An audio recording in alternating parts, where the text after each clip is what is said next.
University మంచి భవిష్యత్తు కోసం తెలుగు విద్యార్థులు ఇష్టపడే యూనివర్సిటీ. ఏ గురువు గారి దగ్గర అయితే మీ జర్నీ స్టార్ట్ చేశారో ఆ గురువు గారు ఇప్పుడు వరల్డ్ సినిమాకి ఒక ఐకాన్.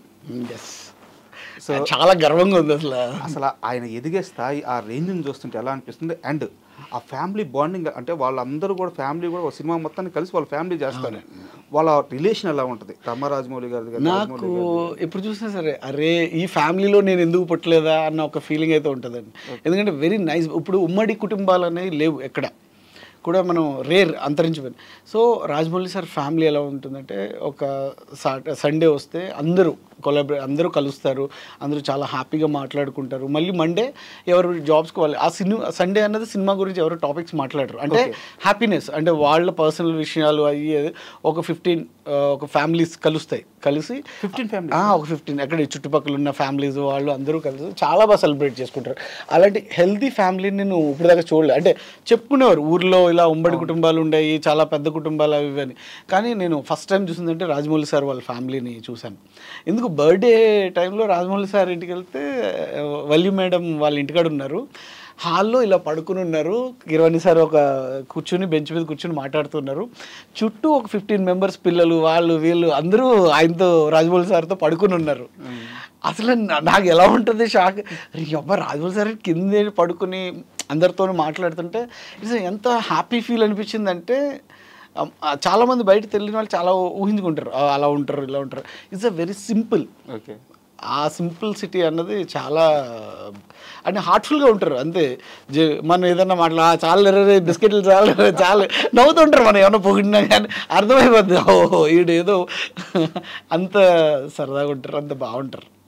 సూపర్. అండ్ ఆ నలుగురు సినిమా అంటే ప్రతి యాక్టర్ కూడా తన మొత్తం ఎంటైర్ కెరీర్లో అలాంటి ఒక సినిమా పడితే అలాంటి ఒక రోల్ పడితే బాగుంటుందని చెప్పి అందరూ పరితపిస్తుంటారు.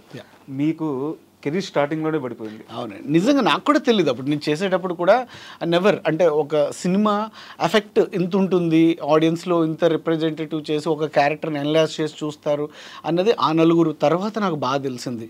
ఎందుకంటే చంద్ర సిద్ధార్థ గారు గ్రేట్ గోస్ట్ అంటే ఆయన అసలు మాట్లాడరు ఎక్కువ, ఓన్లీ పర్ఫార్మెన్సెస్ కానీ ఇది కానీ మాత్రం చాలా డీప్గా అబ్జర్వ్ చేస్తారు, తక్కువ మాట్లాడతారు.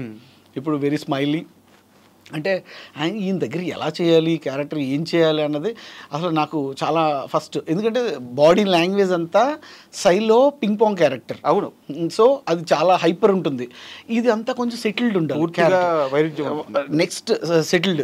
నా క్లోజ్ తీసేటప్పుడు కూడా ఇక్కడ షర్ట్ పట్టుకుని కదలకుండా ఉండేటట్టు ఇలా షర్ట్ పట్టుకుని తీసేవారు క్లోజ్. అంటే అంత హైపర్ ఉండేది బాడీ లాంగ్వేజ్ అదిని.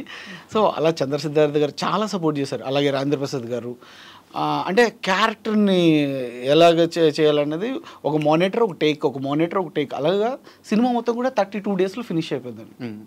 అండ్ ఆ నలుగురు ప్రస్తావన ఎందుకు తెచ్చానంటే రాజేంద్ర ప్రసాద్ గారి మీ సీన్లు ఉంటాయి అనమాట. కొంచెం సీరియస్ సీన్లు పక్కన పెడితే ఇప్పుడు బూస్ట్ కాగమంది తీసుకొచ్చే సీన్ ఒకటి ఉంటుంది. నాకు తెలిసి మీ ఇద్దరి మధ్య ఏదో డైలాగులు రాస్తే ఆ డైలాగులు చెప్పినట్టు లేవు ఆ సీన్. ఫాదర్ అండ్ సన్ ఎందుకంటే అలా చూపించారు. ఇప్పుడు జుట్టు పట్టుకుని మొత్తం పైకి పెట్టిపోయి అవును నిజంగా అది చాలా ప్రతి ఇంట్లో కూడా అంటే రిలేషన్ ఒక ఫాదర్ సన్ ఎలా రిలేషన్ బాండింగ్ ఉంటుంది, ఒక మదర్ ఒక కూతురుకి ఉండే రిలేషన్ ఎలా ఉంటుంది, ఎక్కువ అటాచ్మెంట్స్ ఎలా ఉంటాయి, ఆ ఫీల్ అది చాలా బాగా చూపించారండి చంద్రశేఖర్. అందుకే ఇప్పటికీ ఎవర్ గ్రీన్ సినిమా. ఒక పేరెంట్స్కి ఒక పిల్లలకి ఎవరికైనా చూపించాలి ఒక పేరెంట్స్ అనుకుంటే మాత్రం ఆ నలుగురు సినిమా ఎప్పటికీ అంటే human values.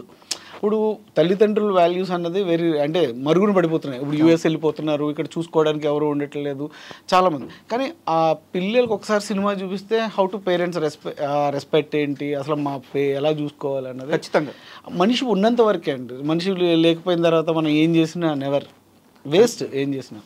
And Rajendra Prasad గారితో మీకు మంచి ట్రావెలింగ్ ఉంది. అండ్ మాకు పర్సనల్గా తెలుసు ఆయన.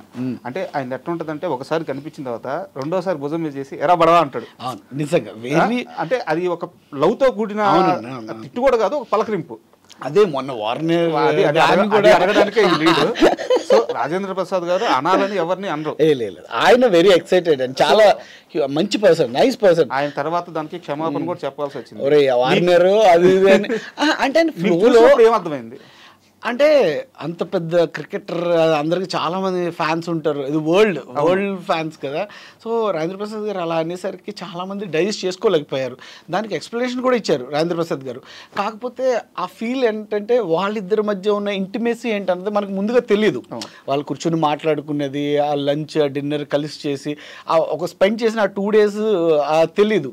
సో దానివల్ల ఆ చనువుతో ఆయన అక్కడ స్టేజ్ పైన మాట్లాడేసరికి చాలామంది అంటే అన్కంఫర్టబుల్గా ఫీల్ అయ్యారు, రిసీవ్ చేసుకోలేకపోయారు.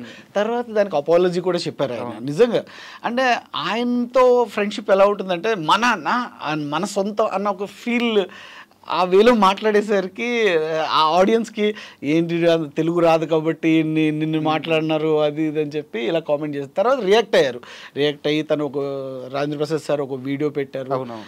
చాలా హ్యాపీ అది. ఎందుకంటే ఆ బాండింగ్ తెలియకున్నప్పుడు మనం టక్మని మాట్లాడేసరికి అర్థం కాదు. కానీ ఇద్దరు కూడా అదే రిలేషన్ మెయింటైన్ చేసేసరికి ఓకే అమ్మాయి అంటే అపాలజీ ఎప్పుడు కూడా రిలేషన్ చూపించిన తర్వాత మాట్లాడితే ఆ ఫీల్ వేరు. మాట్లాడిన తర్వాత ఈ రిలేషన్ చెప్పారు కాబట్టి ఓకే కూల్ ఎవ్రీథింగ్.